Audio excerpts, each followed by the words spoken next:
From the moment I met CJ back in sixth grade, I knew that I wanted to be just like him. Even though I was about 6 foot at the time and he was definitely a lot shorter than he is now, I still looked up to him. Our friendship started through sports, but soon grew much more than that. Back in middle school, we became close friends even though we didn't go to the same school. We kept in touch through social media and hung out with the same friends, and eventually ended up here at USM together. CJ is the type of person who can bring energy to any room. His humor and lighthearted personality can make anyone laugh, and that is one of his most special qualities. He is also the biggest competitor I've ever met, whether that be on the field or on the court. One thing that I have learned over the years is that if I care about my life, I will never go up against CJ in any drill on the football field. Whatever it is, there is a likely chance that I will walk away with an injury or will be sore for the next week. At the end of the day, though, he is still one of the nicest people I know. He cares for his friends and family and has really become a respectful person. I look up to CJ because he has all these traits, and they're all things that will help you be successful in life. I know you're going to do great things next year wherever life decides to take you, bud. Go chase that bag, and don't forget about me when you make it to the league. Now let me introduce the QB1 to my right tackle, Christopher Harold Marcel Boyd Jr. I have a girlfriend. Now I know what you're thinking. Wow, I can't believe it. Who is this lucky gal? It's a secret. We started talking the summer of freshman year. We met through some friends, and ever since then we've been together. But this entanglement has been really interesting. Have you ever been in a relationship where you just dreaded each other's company? Like some days you would wake up and you were in a tolerable mood for it, and other days you're like your existence is killing me. That's how I feel about my current relationship status. My girlfriend has some rather interesting qualities. She's very optimistic about the future. She's really preppy, and she can make you question what you want to do with your life in a good way. But my girlfriend has another side to her. She's a bit crazy. I don't know how to explain it though. Just ask my friend Logan. He has quite the experience with these type of girls. All laughter aside, allow me to give you a summary of our relationship over the course of high school. Freshman year was difficult to say without the least. I was nervous and I wasn't sure how to handle a relationship of this caliber. She wasn't like most girls that I've dated before. For example, when we started hanging out, I noticed she was pretty uptight. She also said things like follow the common trust, and she always wanted me to dress a certain way. I thought it was pretty weird, but when you're in a relationship, you got to make little reforms to keep your partner happy. So I got used to it, and by the end of the freshman year, we started to hit our groove. Sophomore year came around, and it was nothing like freshman year. I struggled with being myself, lacked the focus I need to give my partner, and I felt like I was putting out a faulty facade of myself.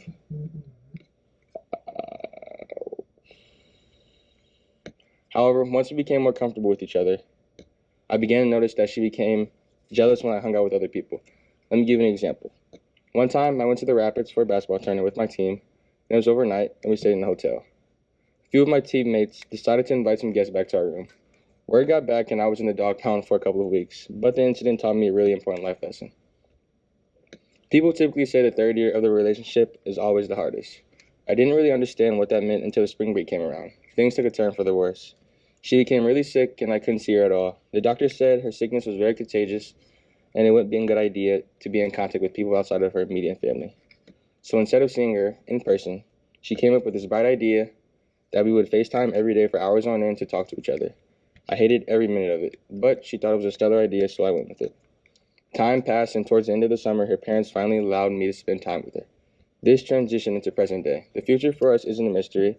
We will both be going our separate ways, and I will be going to college, and who knows what she wants to do. But I sometimes wonder what life would be like if I never met this woman. But at the same time, I learned some pretty important things from her. I don't know if I would call this relationship true love, though. When a couple experiences true love, they learn to love each other's flaws. Whereas in this relationship, my partner wanted me to fix my flaws and be near perfect. But joke's on her. I like my flaws, and I got what I wanted from her. So with that being said, we definitely won't be doing long-distance dating. Sorry you had to hear it here first. And one last thing. Her name is University School of Milwaukee. Thank you. Justine, you are the sweetest and kindest person I have ever met. I am so glad we met freshman year, and I am so lucky to be able to call you my friend. Thank you for everything you have done for me. I am so proud of everything you've accomplished, and I know you will do great things. Introducing my favorite field hockey player from Texas, Justine Cole. Something I found out this year through writing both my Common App essay and my senior speech is that it is super hard for me to write about myself. So, naturally, when I started thinking about what I wanted to stand up on the stage, tell the entire upper school, it became even harder for me to decide. Then, I was looking through my photos and stumbled upon a picture of a BuzzFeed quiz result. This photo was dated 9/4/17, from freshman year, the first day I was introduced to BuzzFeed quizzes. I thought the accuracy of this photo was too good to be true. So, I started taking screenshots of the results that were either surprisingly accurate or so inaccurate they were worth documenting. Little did I know, taking screenshots as a freshman provided me with the idea to share my results with all of you today. I remember first being shocked by the accuracy of many of the quizzes, which guessed that I had brown hair, blue eyes, and that my first name starts with the letter J. BuzzFeed told me not to freak out, but I did a little. Other food-related results never failed to make me laugh. One quiz resulted in my basic taste being salty, saying that I'm not afraid to express my feelings when things don't go my way. While it is very important to stand up for what you believe in and those around you, being salty would definitely not define the girl who prefers self-checkout groceries and smiling through confrontation. Though my favorite snacks are popcorn and salted watermelon. Another time, I was identified as mustard, quote, nice, yellow, bold, brave. I think this one speaks for itself. Another common result would be Shawn Mendes with similar words to, he's the one for you, posted above his face. However, no matter how many times BuzzFeed tried to set us up, we never got lost in Japan together. Another interesting result were these two, related to being a rootin' tootin' cowgirl, according to BuzzFeed.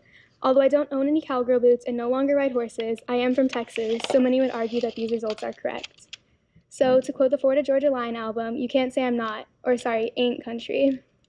There were also many sweet and touching results I received which spoke about character and having a kind and generous heart.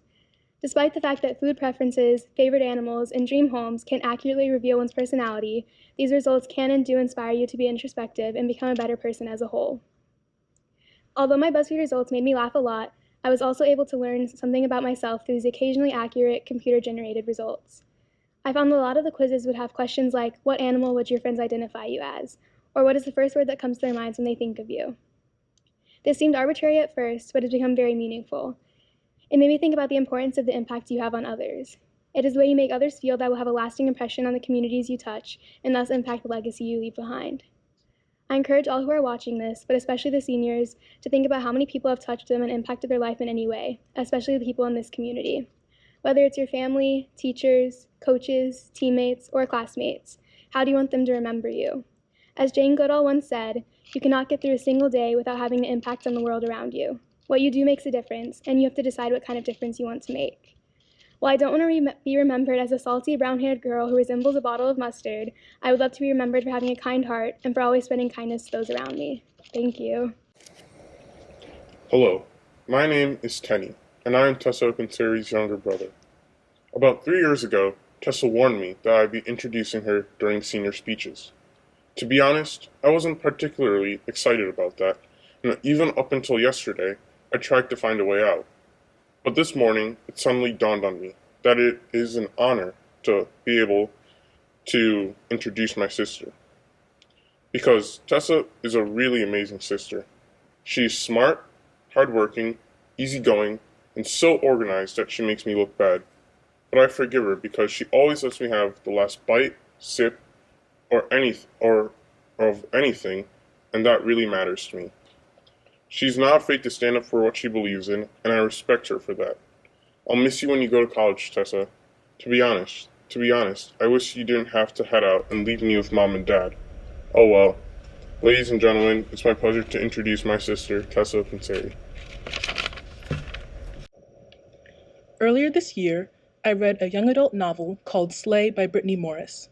In it, a black teenage girl named Kiara secretly develops a popular video game called Slay that is influenced by black culture from around the world. In the game, players use cards that feature not only cultural icons like Nelson Mandela and Oprah Winfrey, but also icons from African folklore, such as Anansi the Spider. I was especially excited to see a card called Fufu, representing a popular Nigerian dish made from pounded yams. I love Fufu, and I loved reading Slay, especially since it felt like the first novel I'd read that acknowledged multiple cultural representations of blackness. My parents were born in Nigeria, but my brother and I were born here in America. We visit Nigeria often, eat Nigerian food regularly, and interact with other Nigerian American friends and family members. Like Kiara in the book, I attend a predominantly white private school, and my heritage sets me apart not only from my mostly white peers, but also from my few African American peers as well. I have learned that although it is not usually obvious at first glance, there are multiple iterations of blackness, depending on a person's cultural antecedents. Having active roots in Nigeria and being a part of the majority population during our visits there gives me a whole different perspective that not many African Americans may have. That's probably what got me interested in African American history. I wanted to connect with African Americans and to see if there was more to African American history than slavery and the civil rights movement. In addition, learning African American history was a good way for me to learn about the origins of African American stereotypes, like listening to rap music or using what I've learned is called African American Vernacular English, or Ave. There's actually a scene in Slay where Kiara's mom scolds Kiara for using Ave, even though Kiara is African American. Her mom fears using Ave will make Kiara forever unemployable, and the money she spent on sending Kiara to private school will go down the drain. Since Nigeria was a British colony, nobody in my family knows Ave, and my parents speak British English, which influences the way I speak. Often in large society, people change the way they perceive me as soon as I start talking. I realize many African Americans do, in fact, speak what is considered to be proper English, but many do not. I remember once going to a beauty supply store with my mom when I was about 5 years old. I pointed something out to her on the shelf, and the young ladies at the counter started giggling and saying things like, "Man, she sounds so proper."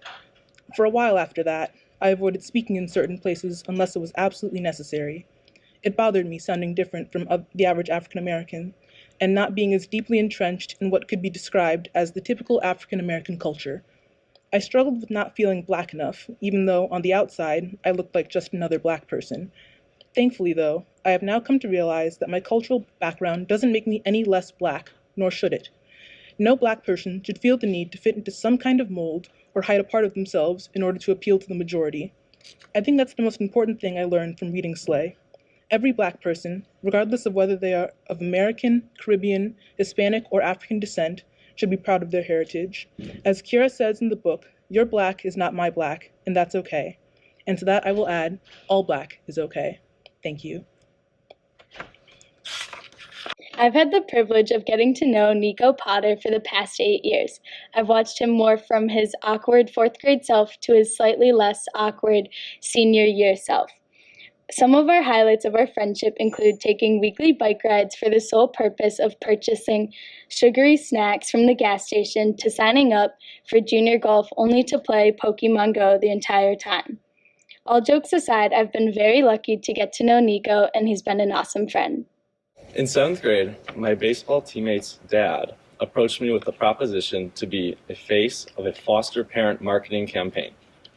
Why he didn't choose an actual child model, I don't know. But the celebrity photo shoot paid me $200 and I missed a day of school.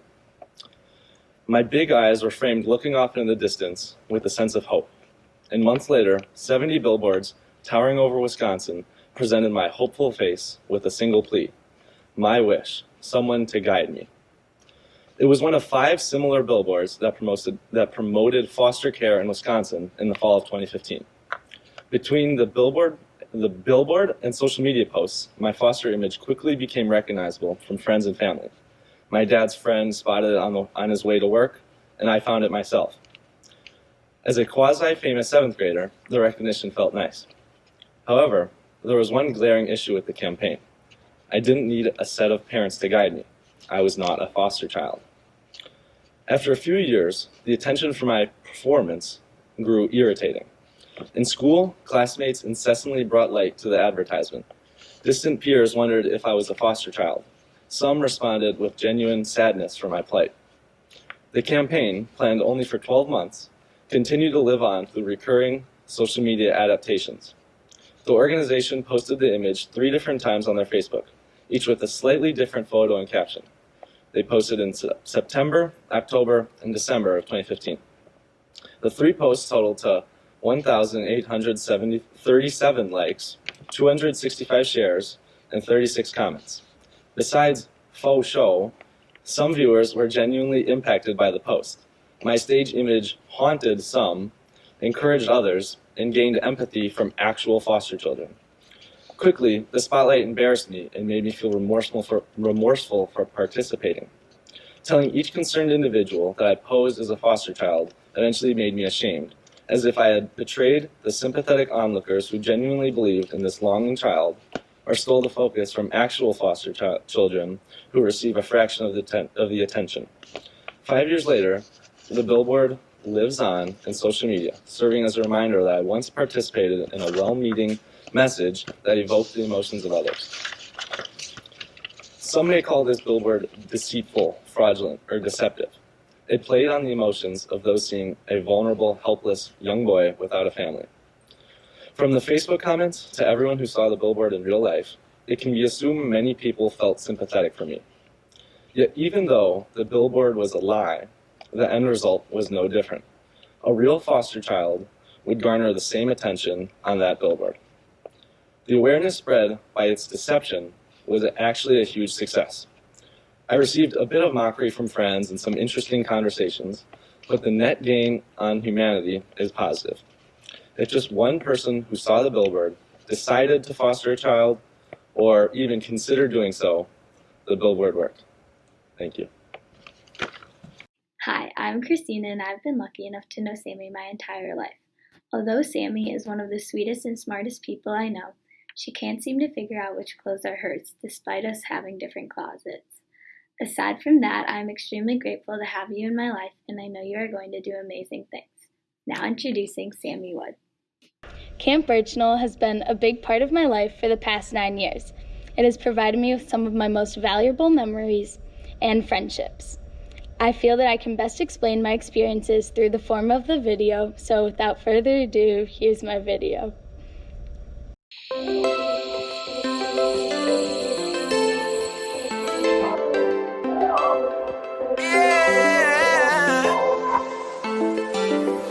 Growing up in the golden age, throwing rocks to your window pane. Kiss me once and I'll float away, but that ain't me